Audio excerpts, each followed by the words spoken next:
Coach D with Eagle Baseball Club. Here we are, it's June 2020 in Sacramento, which means it's really hot. It's also like the rest of the country, we're in the middle of the COVID-19 pandemic. Haven't been through anything like this since 1918, over 100 years. So like most areas in the country, baseball's in a really weird spot. We're trying to get started in fits, but most of it's shut down. High school coaches like me, we're not allowed to work with our players right now.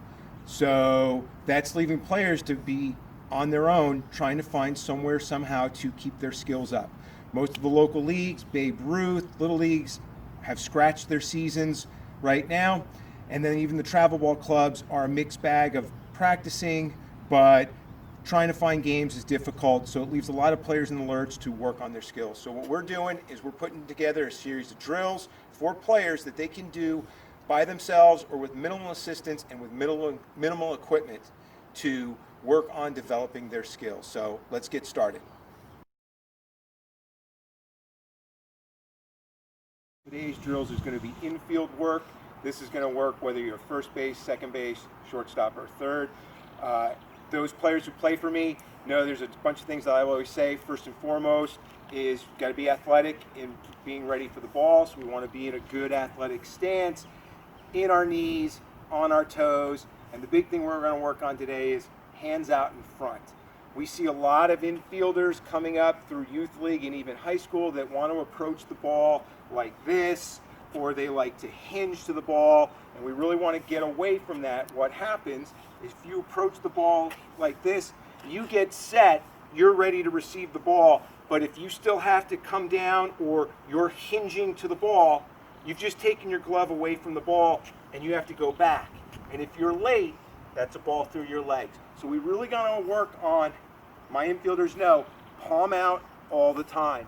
So when we're ready, we always want to be palm out. Relaxed, not stiff, but palm out. And when we move, the palm stays out. So we're going to work on some drills that focus on that palm out and hands going through the ball. It's another thing is, when I was a kid, the way we were taught in youth league, and we still see it, is funneling the ball in, going into our stomach. We really want to get away from that. We use the glove as a paddle to go through the ball, paddle into our glove, and separate at or below our knees. When we funnel, now we're all tied up, and getting into a throwing position can be a little awkward. Where if we can paddle that ball, work on that transition, and separate here, we're going to get into a throwing position a lot easier. So we're going to take you through a progression of drills that really work on that glove work, palms out, working through the ball.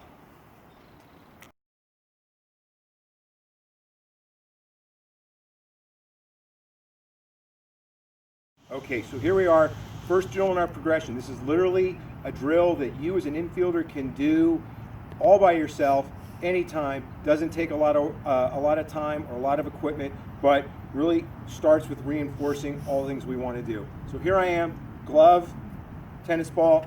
We're going to start out, we're down in our knees, our hands are out in front. We're just going to we're going to drop the ball and work on that going through the ball. We want to work on, we're not trying to jerk up quick, we're not going to the side, we're not pushing out. All those things make it difficult. We just want to go through the ball. Soft, soft, soft. So we're just going to drop, we're just going to go 5 times. 1, 2, 3, 4, 5. Now normally I would probably do this 10 times, but for the sake of the video, we're going to do it 5 times. That's our drill. Again, working on going through the ball. So our nose is down, looking in, going through the ball, covering up to make that transfer.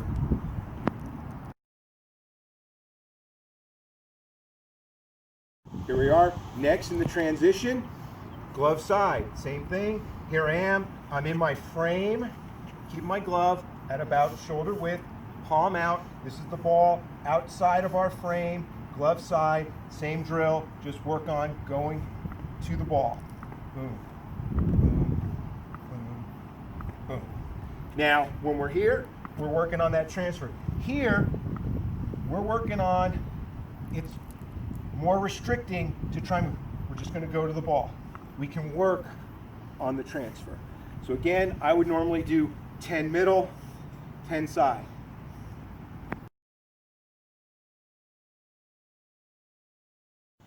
course, the last in the transition. We've gone middle, we've gone glove side. Now we're going to go to the backhand side. Here I am, in my knees, palms out, nose down to the ball, just dropping 1, 2, 3, 4, and 5.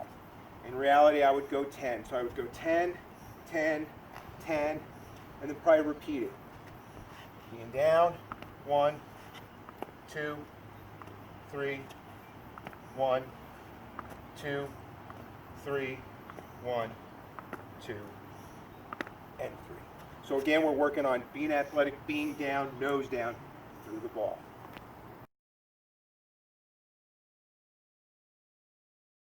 All right, for the next drill in our progression, now we're going to be down on our knees.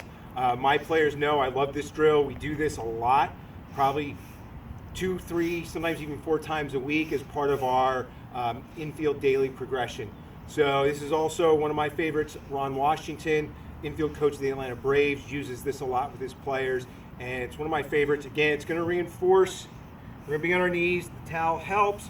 Here we are. We're just down. It eliminates all the footwork and all that transition. Just really locks in on your hands and your eyes and your nose to the ball. So we're just going to roll some balls. We're going to get them front, and we're just going to keep work on going through. What we don't want is up, being steep, going across, going through the ball. And since it's coming at the middle, we're going to work on that transfer.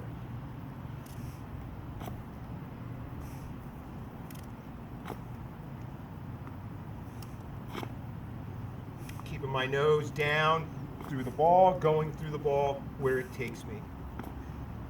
And we would normally do maybe 10 of these. You can do this with someone rolling. You can have, then we would back up and hit some fungos, but we want to start out with just rolling the ball.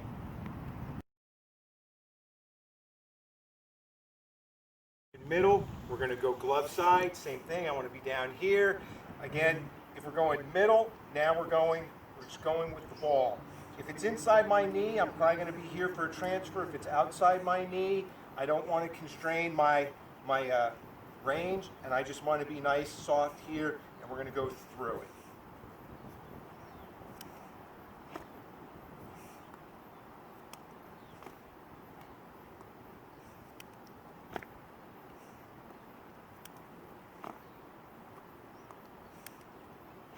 So here we are, nose down, right? We really get that feel of being low to the ball. It's so easy the closer our eyes are to the ball. And hopefully that reinforces us when we get up and take ground balls.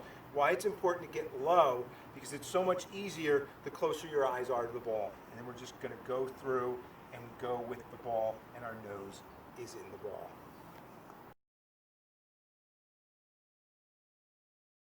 Middle, we've gone glove side. Obviously now it's backhand side. We're going to work on, we're not going to cheat and wait for it there. We're going to be here. We want to work on, a lot of times what we see our players do, they'll start here, and as they move from the middle to either glove side or backhand side, they want to take the ball, the glove away from the ball, and come down and take this circuitous route to the ball, which again, if they're late, it's either under their glove or they're not ready for a hop. We really just want to go from here to here. From here, turn the glove over. From here, turn the glove over, and go through the ball.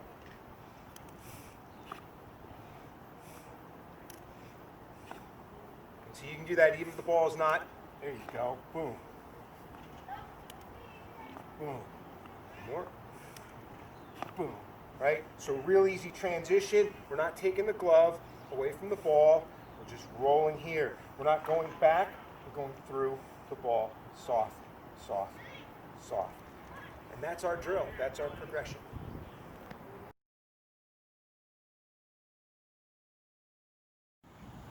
All right, a variation of the drill we just ran. My guys know I love the paddles. What they hear me say a lot is the paddles do a good job of revealing flaws, technical flaws you may have. Your glove may allow you to do this and get away with it, stick the glove down here and come up with a ball. With the paddle, if you do that, you're just going to bank a ball off. So it really forces you, keep your hands out in front and go through. And that paddling, that transition, again, you're not going to squeeze it. it helps us with that. So here we are, we're just going to roll some. Same thing. Now obviously if I go glove side with the paddle, I'm going to have to use my hand.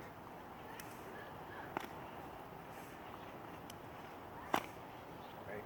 If you're not down, if you're not soft, balls just clank off this thing left and right. So again, it's a really nice tool to work on the soft hands. And yes, you can be soft even as you go through here. The way you manage to do that is by being on time. If you are late and you have to stab down at the last second, all you're doing is being a backstop. But if you are out front early, on time, it allows you to go through and control the baseball. So just a slight variation on the drills we just ran. This one doesn't really work so well on the backhand. You could do it, but obviously you're not going to catch it. You just might want to work on paddling it out here. Obviously you're not going to catch it, but you could work on maybe setting a target where you want the ball to bounce to. All right, last in our progression today. We started just by ourselves, bouncing the ball. We moved to on our knees, working on all that good handwork. Normally, if we were to practice, we'd move to start hitting fungos. Maybe you don't have access to a field right now because the local park is closed, or certainly the high school campuses are closed. Maybe you just don't have someone to hit a fungo to you. Well, we're going to progress to the wall. Talk to your parents before you would do this, but maybe you have a garage and there might be a wall at your house where you could do this. This is a great drill. When I was a kid growing up in the 70s, there was a guy named Mike Schmidt. Mike Schmidt played third base for the Philadelphia Phillies for a good 20 years. He was, at the time he retired, he hit 548 career home runs. That was good for 10th all time. But not only that, he was a 10-time Gold Glover. And somebody asked him, what did he do when he was a kid to get so good?